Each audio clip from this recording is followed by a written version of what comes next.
Assalamualaikum warahmatullahi wabarakatuh nih teman-teman. Selamat pagi semuanya teman-teman ya. Apa kabarnya? Semoga baik, sehat selalu buat teman-teman komunitas Didi Channel teman-teman ya. Oke, jadi di kesempatan kali ini ya, gue akan coba untuk pantau mengenai news serta perkembangan chart dari Bitcoin teman-teman ya.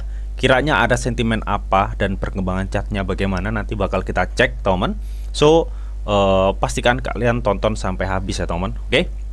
Dan buat teman-teman semua nih yang mungkin belum subscribe channel Didi, kalian tinggal subscribe teman-teman ya. Oke, atau subscribe dulu ya. Karena apa? Karena setiap harinya di sini gua akan update mengenai info seputar news serta updatean sentimen cryptocurrency teman-teman. Jadi udah dipastiin kalian nggak bakal ketinggalan teman-teman. Dan mungkin nih ya, mungkin buat teman-teman semua yang belum bergabung di grup Telegram gua, silahkan bergabung, teman ya. Karena di grup Telegram gua juga ya, di sini gue setiap harinya juga men-share informasi-informasi ya seputar cryptocurrency, teman. Dan kalian juga bisa sharing ya dengan gua dan teman-teman lainnya di grup Telegram ini, teman. Ya.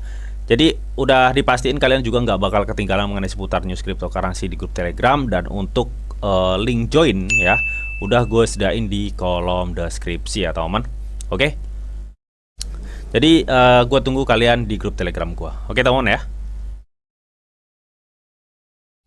Dan selebihnya mungkin kita langsung aja ya. Kita langsung aja ya ke lihat atau pantau perkembangan market cryptocurrency saat ini teman-teman. Sebentar, gua akan coba pergi ke CMC dulu ya untuk melihat faktor Fear and Greed Index-nya seperti apa sekarang. Karena memang saat ini tuh narasinya tuh berbenturan ya dengan akhir tahun atau tahun baru gitu teman. Sebentar, kita akan cek dulu teman.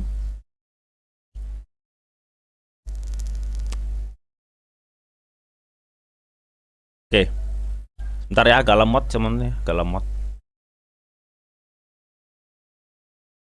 Oke, sebentar ya.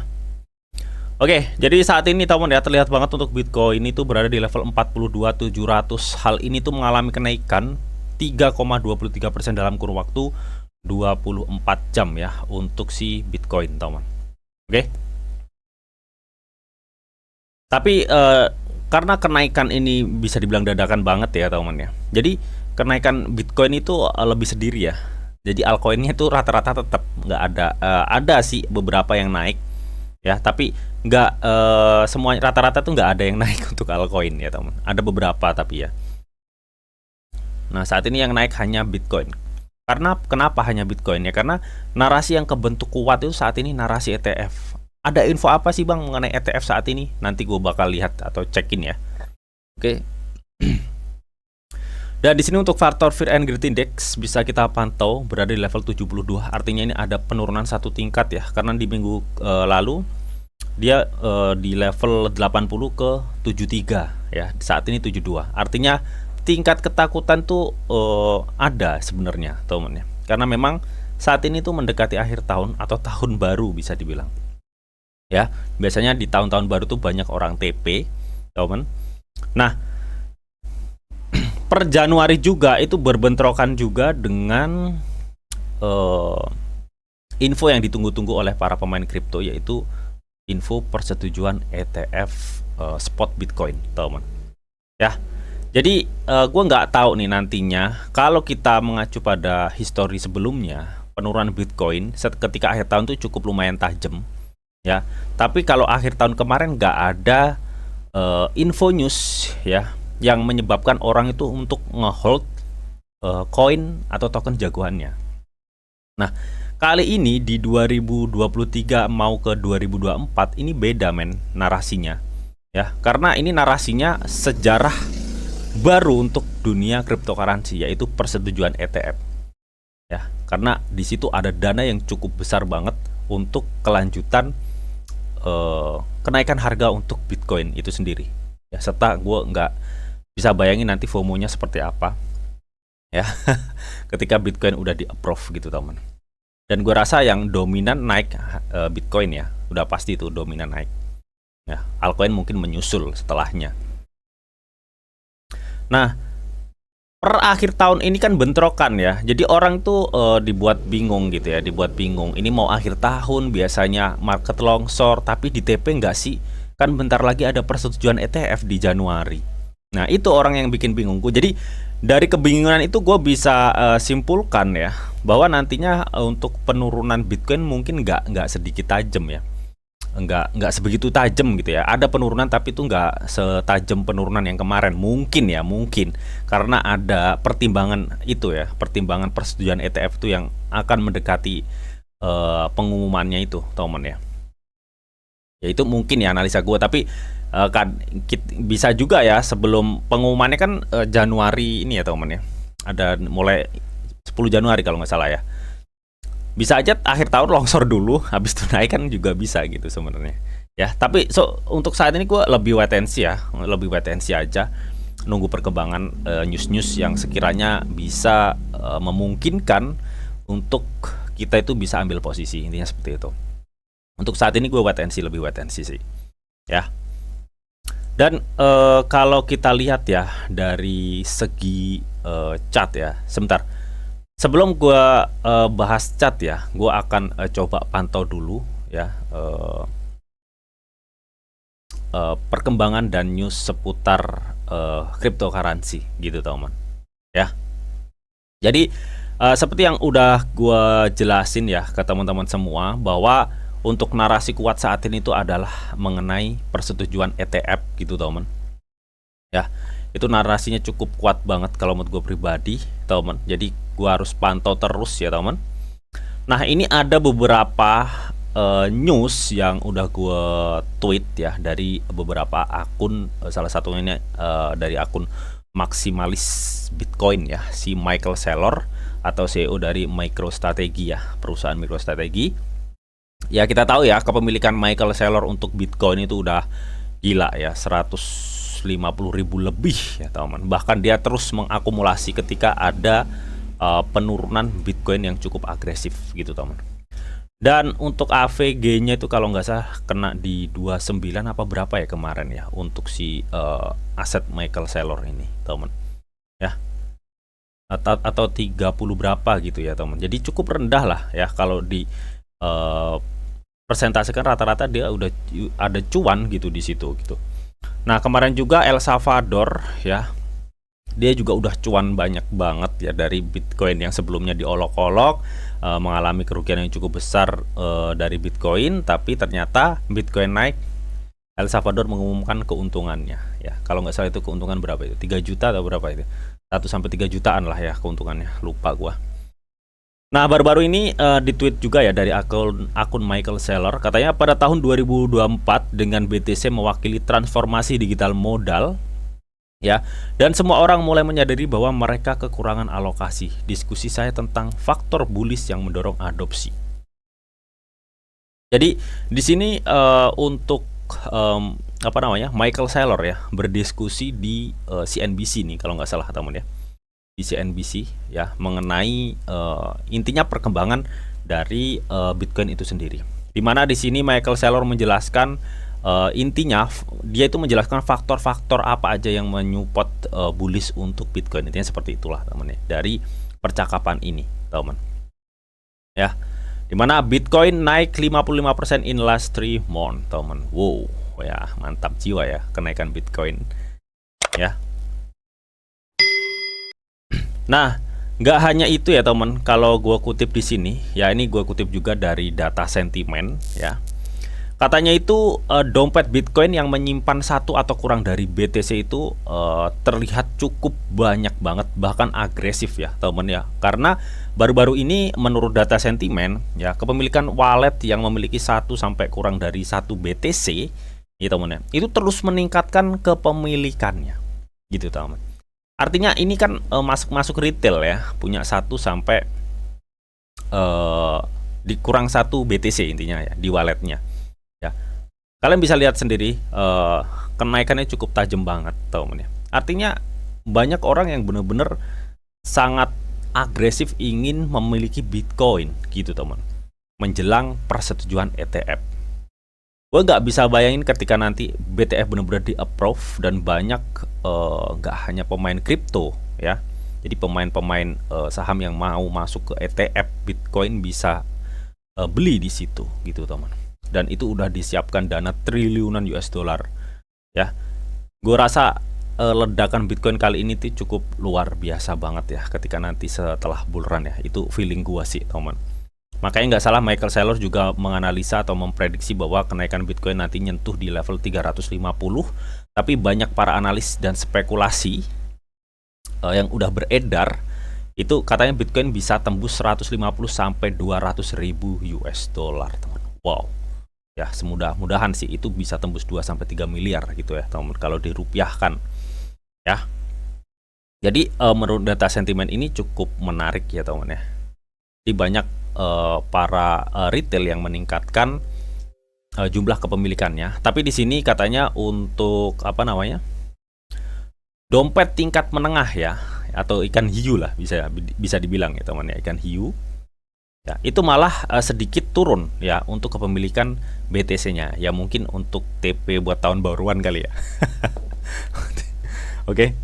Tapi rata-rata overall Paus saat ini malah meningkatkan kepemilikan Bitcoin. Intinya wallet yang memiliki 1 sampai 100 BTC di dompetnya itu terus meningkatkan atau mengakumulasi kepemilikannya. Intinya seperti itu. Jadi ini faktor yang cukup bullish dari pergerakan data yang di-share oleh sentimen. Kalau menurut gue pribadi seperti itu. Nah, di sini gue juga kutip dari arsip Bitcoin, ya katanya BlackRock bertemu dengan SEC hari ini dengan mendiskusikan aplikasi Bitcoin ETF. Jadi sebenarnya nggak hari ini aja ya, jadi udah 4 kali kalau nggak salah ya. Jadi ini menunjukkan semakin dekatnya kita dengan persetujuan atau approve ETF spot Bitcoin, teman. Ya intinya seperti itu. Ya. Nah, ini gue kutip juga dari Wager.guru ya, teman. Bentar. Nah, ini gue kutip juga dari Wager.guru. Katanya CEO Grayscale ya mengatakan spot Bitcoin persetujuan ETF akan menghasilkan kekayaan yang disarankan senilai 30 triliun US dollar. Wow. Ya, mantap jiwa, teman. Jadi Michael Sosensen ya. Ini CEO Grayscale ya, dia mengatakan hal tersebut gitu, teman. Ya. Ini disarankan senilai 30 triliun US dollar. Wah, jadi cukup besar banget ya tanahnya. Ya, jadi ini sekelas CEO Grayscale ya, karena memang Grayscale udah memenangkan gugatan SEC kemarin ya di bulan-bulan lalu gitu teman. Makanya gue ini persetujuan ETF spot ini tinggal tunggu waktu aja kalau menurut gue pribadi ya. Ketika di approve boom, intinya seperti itu lah. Ketika di approve pasti boom, ya untuk Bitcoin ya teman. Oke. Karena ini dana yang nantinya akan masuk di ETF tuh nggak main-main cuy, banyak banget ya. Nah ini ya, ini juga diwawancarai dari Bitcoin Magazine juga ya, Grayscale, CEO Grayscale teman ya,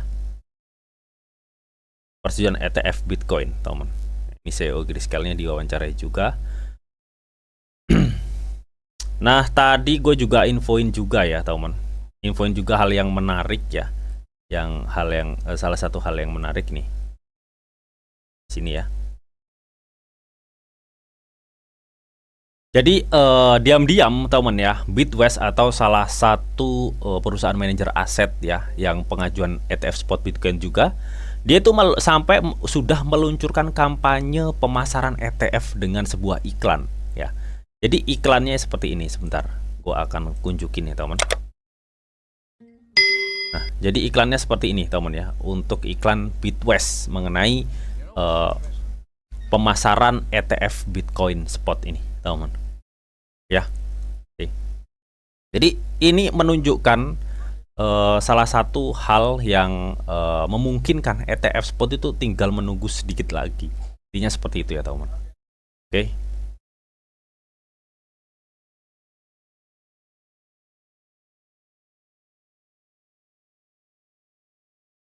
Oke, kita sebentar ya, kita akan coba cek.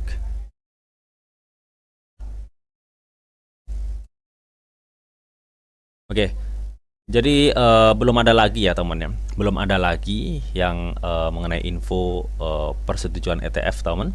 Oke, jadi itu tadi ya beberapa cuplikan atau news yang bisa dibilang mengenai sentimen ETF Bitcoin Spot gitu teman.